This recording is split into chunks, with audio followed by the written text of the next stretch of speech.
Good morning! Hi guys! For today's video, ako ngayon ay magluluto ng paksiw na tilapia. Ayan, so itong tilapia ay nilinis ko na po yan. And then, hinati ko po siya sa gitna.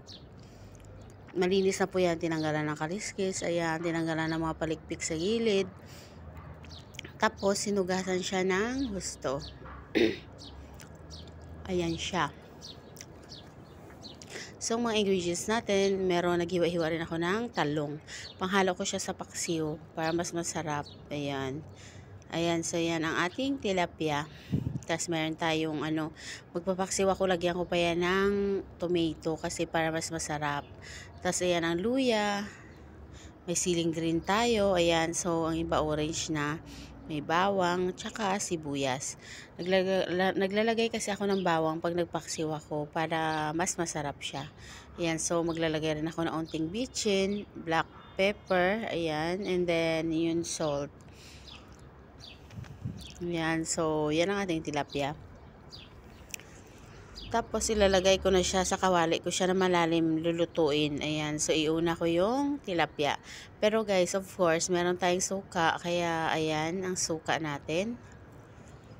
Ayan, so maglagay ako ng bahagya ng ibang tomato dyan sa baba. And then luya, tsaka bawang. And then ang iba sa bandang sa taas mamaya ng isda, pag nailagay ko na, saka ko siya maglalagay rin ako ng tomato, yan, sibuyas at yan sa ibabaw ng ating tilapia. Ayan, so ilagay ko na ang tilapia natin, i-file ko na yan siya dyan sa ating kawali. Ayusin natin para maluto rin siya ng maayos. And then ang ibang ingredients mamaya ay ilalagay ko sa bandang taas. Yan. So, ang tilapia natin ay 3 piraso yan. Hiniwa ko, malalaki yan. Hiniwa ko siya sa gitna. Kasi pag gagaya 3 piraso, mahaba. Parang,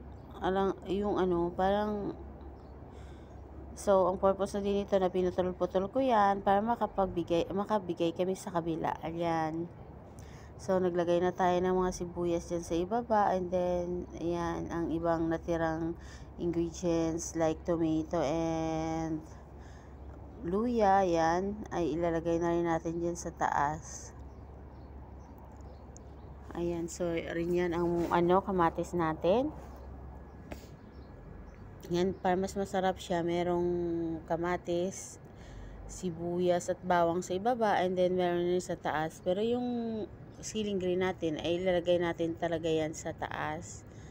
Ayan, so yan lang din naman, 4 na piraso ata. Ayan, and then yung talong, ayun, yung talong ilalagay ko rin sa bandang ibaba yung iba, and then ang iba naman ay ilalagay ko rin yan sa ilalim, ay sa taas.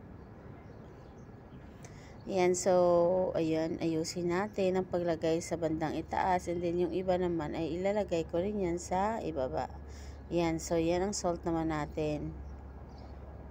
Ang salt natin, tansya-tansya natin. And then mamaya, pag kumulo-kulo na yan, tapos naluto na yung isda, tikman natin kung sakto ang lasa. If ever man na hindi.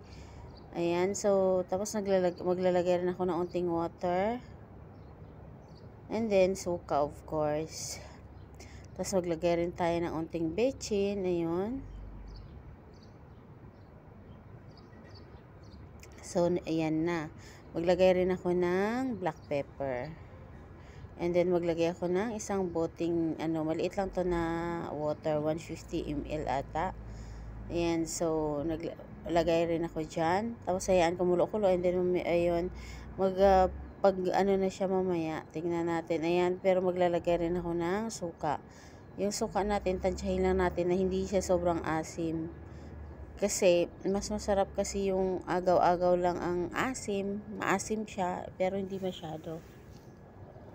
Ayan. Yan, takpan na natin yan. And then, open na natin yung apoy.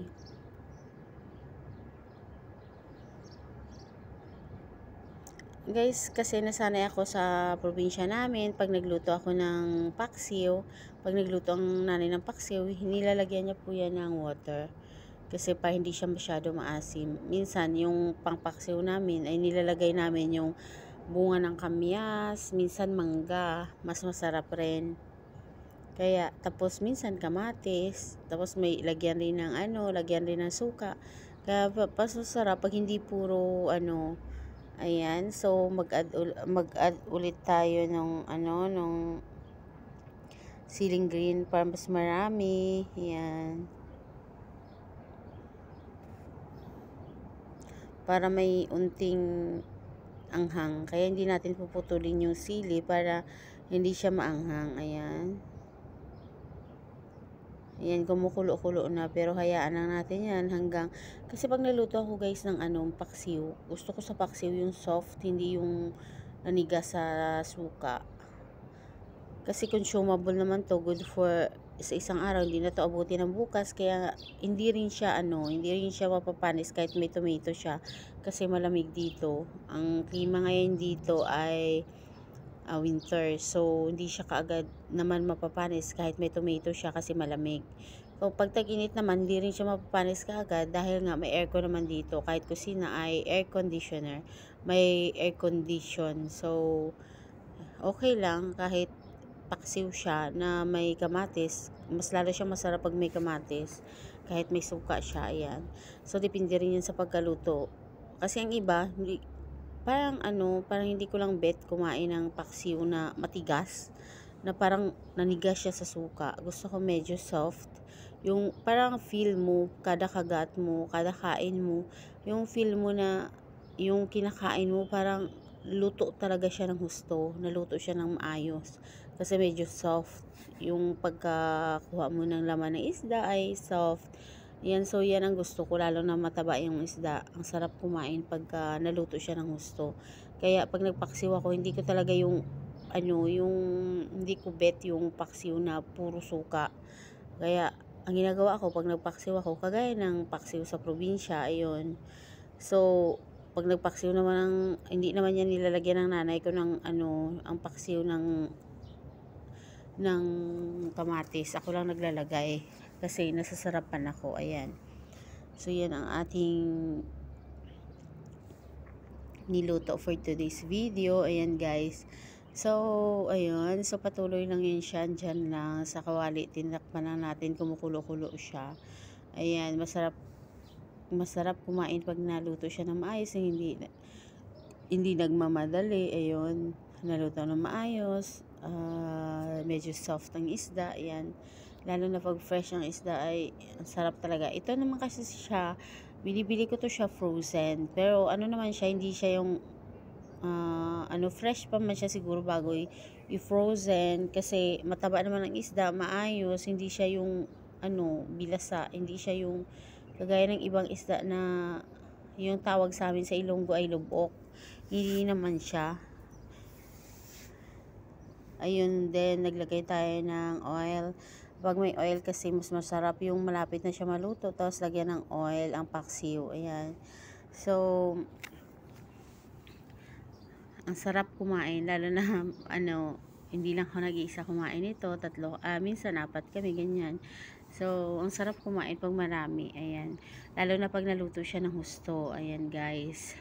So yan ang ating video for today. Paksiw na tilapia na meron siyang talong at pinaksiw ko siya, of course, sa suka, and then nilagyan ko pa siya ng tomato. Ayan siya guys. Yan, anyway, sa mga bago sa aking channel, please sana nagustuhan nyo ang aking video. Yan, so ang mga recipe ko rito ay mga simple lang. Yan, pang abot kaya ng kagaya kong mahirap. Yan, so sana sa mga hindi pa marunong magluto ay may natutunan kayo sa mga recipe ko. May natutunan kayo kung paano lutuin ang mga ganito. Yon, of course, mostly naman sa atin marunong magluto, pero meron namang iba talaga na hindi naman marunong magluto. Kaya meron kayong may matutunan kayo sa aking channel. Kaya sana pag nagustuhan nyo ang aking video or ang mga content ko ay please don't forget to subscribe, like and comment po. Ayan, and then para updated kayo sa next vlog ko. Pwede nyo po siya i-hit ang notification bell.